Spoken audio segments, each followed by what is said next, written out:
ಏ ಬಸವಣ್ಣ ಸುಮ್ಮನೆ ಇರಿ ಒಂದು ನಿಮಿಷ. ಸ್ವಲ್ಪ ಸುಮ್ಮನೆ ಇರ್ತೀಯ ನೀನು. ಯಾವನ ಇದ್ಬಿಡಿ, ಸುಮ್ಮನೆ ಇದ್ಬಿಡಿ. ನಾಳೆ ಕರ್ನಾಟಕ ರಾಜ್ಯದ ಮಹಾಜನತೆಗೆ ಏನು ಭ್ರಷ್ಟಾಚಾರಿಗಳಿಂದ ಭ್ರಷ್ಟಾಚಾರವನ್ನು ಮುಚ್ಚಾಕೊಳ್ಳಿಕ್ಕೆ ಮಾಡ್ತಾರಂತ ಒಂದು ಪಾದಯಾತ್ರೆಗೆ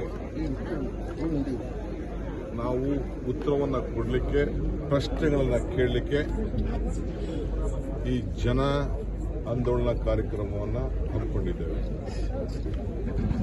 ಪಾಪದ ವಿಮೋಚನೆ ಕ್ಯಾಮ್ರಾ ಫ್ರೇಮ್ ಆಗ್ಬಿಡ.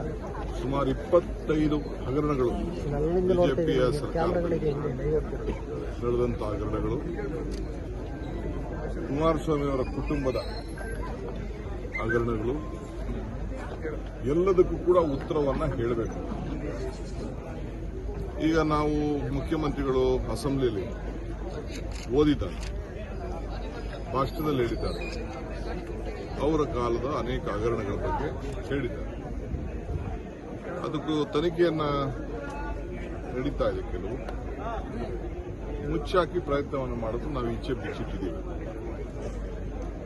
ಅದರ ಬಗ್ಗೆ ಯಾರ್ಯಾರ್ದು ಎಷ್ಟೆಷ್ಟು ಪಾಲ್ದಾರರು, ಯಾರ್ಯಾರ್ದು ಎಷ್ಟೆಷ್ಟು ಹೋಯ್ತು, ಯಾರ್ಯಾರು ತಲುಪಿದ್ರು, ಯಾರು ರಾಜ್ಯದ ಮುಖ್ಯಮಂತ್ರಿ ಆಗಿದ್ರು, ಯಾರು ಮಂತ್ರಿ ಆಗಿದ್ರು, ಇದನ್ನ ರಾಜ್ಯದ ಜನತೆಗೆ ಅವರೇ ತಿಳಿಸಬೇಕು. ಈಗ ನಮ್ಮ ವಾಲ್ಮೀಕಿ ಹಗರಣದ ಬಗ್ಗೆ ನಾವಿಲ್ಲ ಅಂತ ಹೇಳಿಲ್ಲ, ಅಧಿಕಾರಿಗಳು ಮಾಡಿದ್ದಾರೆ. ನನ್ನ ಚಾರ್ಜ್ ಶೀಟ್ ಬಂದಿದೆ. ನಮ್ಮ MLA ಆಗಲಿ, ನಮ್ಮ ಮಂತ್ರಿಗಳಾಗಲಿ ಯಾರು ಭಾಗಿಯಾಗಿಲ್ಲ. ನಾನು ಮಾಧ್ಯಮದಲ್ಲಿ ಓದಿದ್ದೇನೆ. ನಮ್ಮ ಅಫಿಷಿಯಲ್ ಚಾರ್ಜ್ ಈ ಮಾಧ್ಯಮದವ್ರು ಏನು ಬರೆದಿದ್ದಾರೆ ನಾನು ಓದಿದ್ದೇನೆ. ಇವತ್ತು ಈ ಏನು ಬೇರೆ ಹಗರಣಗಳು, ಮೂಡಾ ವಿಚಾರದಲ್ಲೂ ಕೂಡ ಈಗಾಗಲೇ ನಾನು ಪ್ರಸ್ತಾವನೆಯನ್ನು ಮಾಡಿದ್ದೆ. ಕ್ಯಾಬಿನೆಟ್ ಮೀಟಿಂಗ್ ಅಲ್ಲಿ ಗವರ್ನರು ಪತ್ರ ಬರೆದಕ್ಕೆ ವಾಪಸ್ಸು ನಾವು ಹೇಳಿದ್ದೇವೆ. ಒಂದು ಹೆಣ್ಮಗಳಿಗೆ ಅಣ್ಣ ಕೊಟ್ಟಿರೋ ಸೈಟ್ ನಿಜ, ಜಮೀನು ಸೈಟಲ್ಲ, ಜಮೀನು ಕೊಟ್ಟಿದ್ದೀಗ. ಸೈಟ್ ಕೊಟ್ಟ ಮೇಲೆ ಆ ಹೆಣ್ಮಗಳು ನನಗೆ ವಾಪಸ್ ಪರಿಹಾರ ಕೊಡಿ ಅಂತ ಕೇಳಿದ್ದು, ಅವ್ರು ರೆಸಲ್ಯೂಷನ್ ಮಾಡೋದು ನಿಜ, ಸೈಟ್ ಕೊಟ್ಟಿದ್ದು ನಿಜ. ಕೊಡಬೇಕಾದ್ರೆ ಎಲ್ಲಿ ಕೊಡಿ ಅಂತ ಕೇಳಿದ್ರು. ಬೇಕಾದಷ್ಟು ಹಗರಣಗಳಿದೆ, ಬೇರೆ ಬೇರೆ ಸೈಟ್ ಕೊಟ್ಟದ್ದು ಮಾಡಿದ್ದು ಎಲ್ಲ ಕೂಡ ಬೇಕಾದಷ್ಟು ಇರ್ಬೋದು.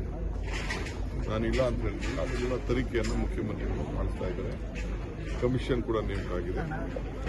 ಯಾರು ತಪ್ಪಿಸಿದ್ರೆ ಕಾನೂನು ಏನ್ ಬೇಕಾದ್ರೂ ಕ್ರಮ ಮಾಡ್ತಾರೆ. ಮುಖ್ಯಮಂತ್ರಿ ಕುಟುಂಬದಲ್ಲಿ ಕೊಡಬೇಕಾದ್ರೆ ಏನಾದ್ರು ತಪ್ಪಿದ್ರು ಕೂಡ ತನಿಖೆ ಆಗಿದೆ. ಅವ್ರೇನು ಬೇಡ ಅಂತ ಏನು ಹೇಳ್ತಾರೆ. ತನಿಖೆಯಿಂದ ಎಲ್ಲದಕ್ಕೂ ಕೂಡ ಒಳಗಿರ್ತಾರೆ.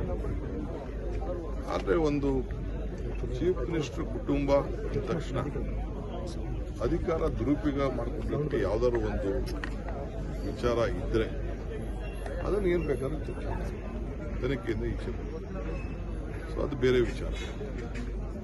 ಈಗ ರಾಜ್ಯದ ಜನತೆಗೆ ಬರೀ ಅವರ ಪಕ್ಷದ ವಿಚಾರ, ಇಂಟರ್ನಲ್ ಅವ್ರು ಒಂದಷ್ಟು ಸೀಟ್ ಬಂದಿರ್ಬೋದು, ನಾನು ಇಲ್ಲ ಅಂತ ನಾನು ಹೇಳುದಿಲ್ಲ. ಈಗ ಜನರ ಮುಂದೆ ಏನು ಸುಳ್ಳು ಆರೋಪಗಳನ್ನು ಮುಂದಕ್ಕೆ ಕೊಂಡು ಹೋಗಿದ್ದಾರೆ. ಅದಕ್ಕೆ ನಿಮ್ದು ಪಾದಯಾತ್ರೆ ನಾವು ಮಾಡೋದು. ಪಾದಯಾತ್ರೆ SM ಕೃಷ್ಣ ಅವರು ಮಾಡೋದು.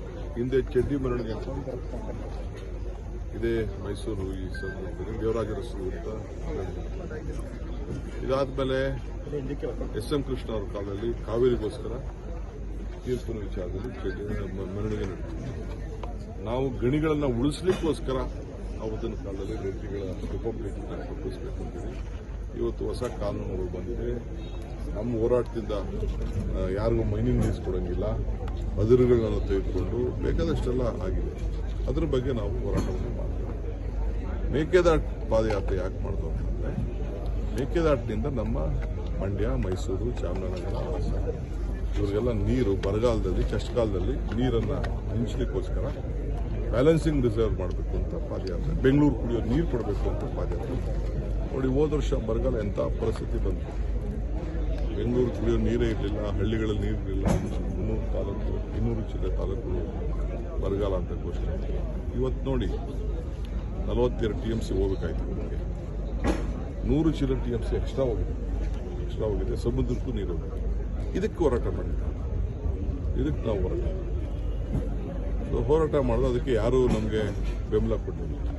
ಯಾವ ಫಿಲಮ್ ಅವರು ಕೊಟ್ಟಿಲ್ಲ. ಸಾಹಿತಿ ಒಂದು 3-4 ಜನ ಬಿಟ್ಟು ಬಂದು ಕೇಸ್ ಹಾಕ್ಸ್ಕೊಂಡು ಬಿಟ್ಟರೆ, ಆವತ್ತಿನ ಕಾಲದಲ್ಲಿ ನಮ್ಮ ಪಾದಯಾತ್ರೆಗೆ ಅಡಚಣೆ ಮಾಡಿದ್ರು.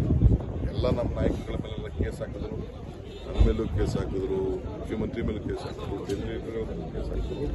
ಕೋವಿಡ್ ಅಂತ ಹೇಳಿದ್ರು. ಅವನು ಯಾರೊಬ್ಬ ಕೋವಿಡ್ ಇರೋನೇ ಒಬ್ಬನು ಕಳಿಸ್ಬಿಟ್ಟಿದ್ರು. ನನಗೂ ಕೋವಿಡ್ ಬಂದ್ಬಿಡ್ಲಿ. ಅವಕ್ಕೆಲ್ಲ ನಾವು ಹೋರಾಟವನ್ನು ನಾವು ಮಾಡೋದು. ನಾವು ಬೆಂಗಳೂರು ಬಿಡ್ತೀವಿ, ಕೇಸ್ ಹಾಕ್ಸ್ಕೊಂಡು ಬೆಂಗಳೂರು ಬಿಡ್ತೀವಿ. ಇವತ್ತು ನಾವು ಅವ್ರಿಗೆ ತಡನೆ ಬೆಂಗಳೂರು ಸಿಟಿಲಿ ಮಾತ್ರ ಒಂದು ಕೋರ್ಟ್ ಆರ್ಡರ್ ಇದೆ.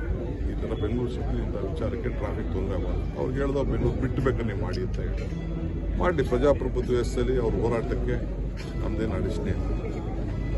ಈಗ ಜಿ ಟಿ ದೇವೇಗೌಡರು ಅವರ ಪಾರ್ಟಿ ಯೂತ್ ಕಾಂಗ್ರೆಸ್ ಲೀಡ್ರು, ಯೂತ್ ಜನತಾದಳ ಲೀಡ್ರು ಎಲ್ಲ ಸೇರಿ ಮಾತಾಡಿದ್ದಾರೆ.